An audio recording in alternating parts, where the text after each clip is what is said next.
Willy Adames, a couple of home runs. That's always good to see.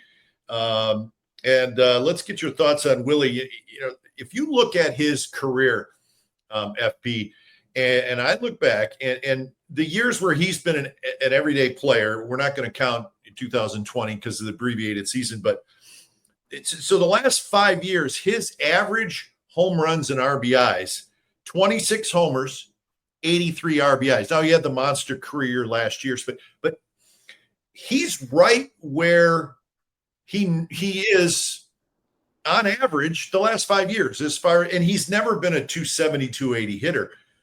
So seeing him in what he's done in the second half is great because I think we're seeing the real Willy. And when this season is all said and done with, like you said, 28 games left, the basic offensive numbers for him, doubles, homers, RBIs, aren't going to be a whole lot different than they have been in any other year per average. He got a chance to hit 30. Yeah. Number 24 today, and there's 28 games left if he hits 6 staters. Look, you know, what Willy Adames has been through this year, like we just went to Milwaukee and we saw the love for Willy there. I mean, standing ovations, and you know, you could tell that he misses the people of Milwaukee. He misses the organization, and that's understandable. They fell in love with him. He fell in love with that place. So you go to a new place and there's an adjustment period, and maybe you're trying too hard to justify the contract or show everybody in your dugout, in your clubhouse, your coaching staff, the fan base, how good you are. And he tried too hard early. And I'll say this about Willy. He's been the same guy every single day this year. Do you know how much energy that takes for a player to be the same guy in the clubhouse when you're struggling and your team is struggling? You've been around it. I've been around it. Guys go 0 for 20 or they're hitting 200. You can't even talk to them. You're on eggshells. You don't know if you should go up to them or not. So the energy that he spent this year, he's had to concentrate and grind as a person and his personality to show up every single day, the same guy. He's had to grind this year. And the fact that he's finally getting a payoff for all that, and you can see the joy and excitement with the Gatorade after the game, the way he's popping out of the dugout, which he's done all year. But maybe there was a time, and you'd have to ask him, I don't want to put words in his mouth, where that was kind of manufactured. Like, I got to be this guy every day. And that takes energy. I got to be this guy. I can't get my dauber down. If I get my dauber down, I'm a leader and everybody else does. But now it's natural. Now he's playing well and they're winning and he's having fun. So that doesn't take any energy. He could just literally be himself and go in there, have a great time. He's producing now. He's walking the talk. And these guys are all having fun again. That's my favorite part of this run they're on, this 5-game winning streak.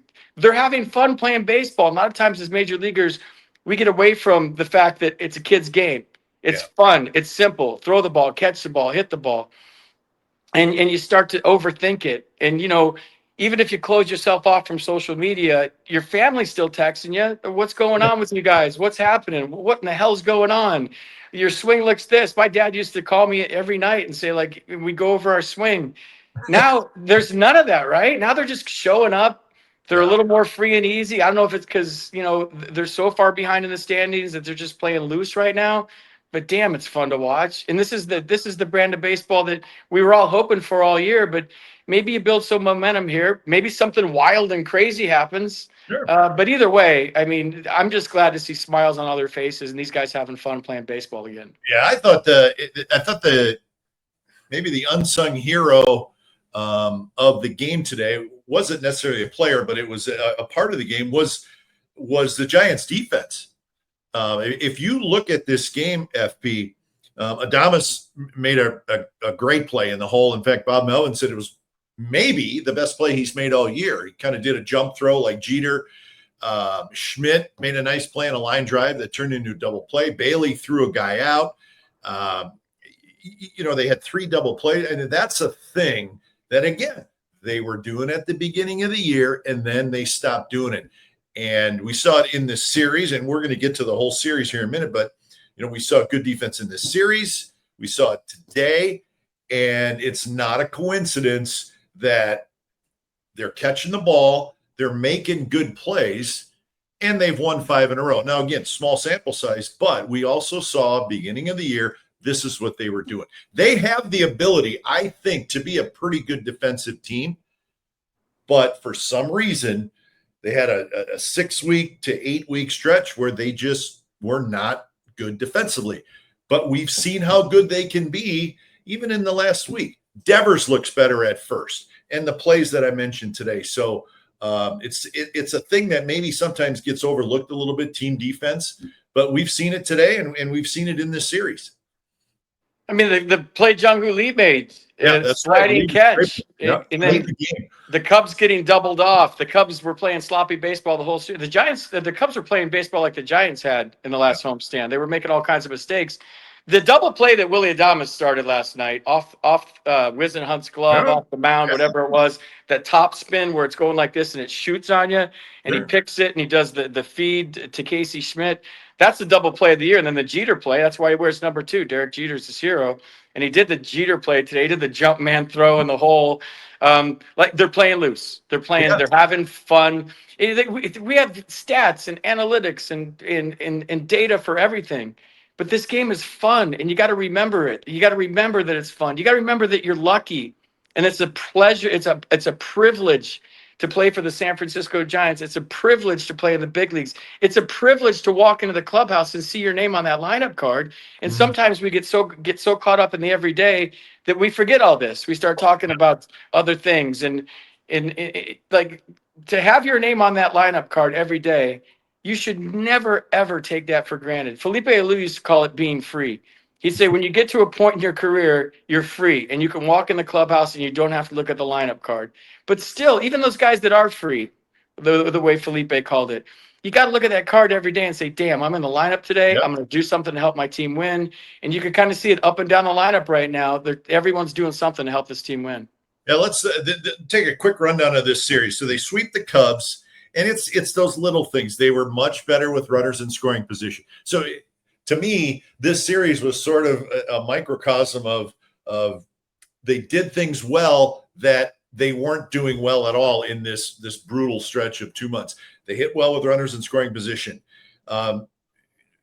Wednesday night, they only struck out 4 times. Today, they only strike out 6 times. Now, they did strike out 10 times on Tuesday, which is just sort of the thing. But put the ball in play more, get some hits with runners in scoring position. And the thing that quietly was really impressive, FP, was in this 3-game series, the bullpen, 9 innings, 2 hits, no runs.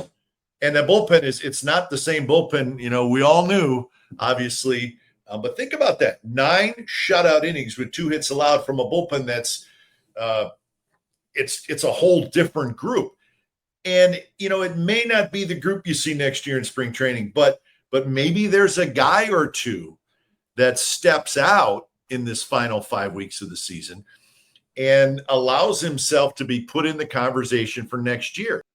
The Glen Kuiper Show, All Giants, is brought to you by the Kehrig Real Estate Team. Since 1978, the Kehrig Real Estate Team has been helping families buy and sell homes across the Bay Area.